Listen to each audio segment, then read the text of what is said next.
Assalamualaikum warahmatullahi wabarakatuh. Selamat berpuasa. Hari ini Petronas Jalan Bayam dan juga Petronas Ketok menjalankan program CSR membersihkan kawasan surau Lebah Mansor. So kita harapkan kita dapat terus bekerjasama untuk memberi khidmat bakti kepada surau Lebah Mansor. Selamat berpuasa.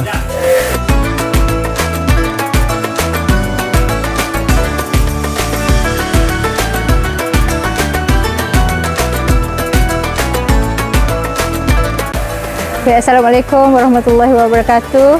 Saya ingin mengucapkan ribuan terima kasih kepada sesiapa yang menyumbang dan menderma kepada Baik Pulih Surau Lebah Mansor. Alhamdulillah, kini Surau Lebah Mansor sudah boleh digunakan oleh penduduk setempat.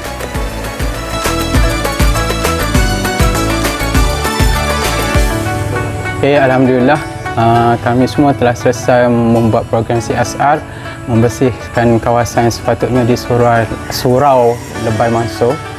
So kami harapkan hubungan kerjasama ini dapat diteruskanlah. Akhir kata, terima kasih dan selamat Hari Raya. Terima kasih. Selamat Hari Raya.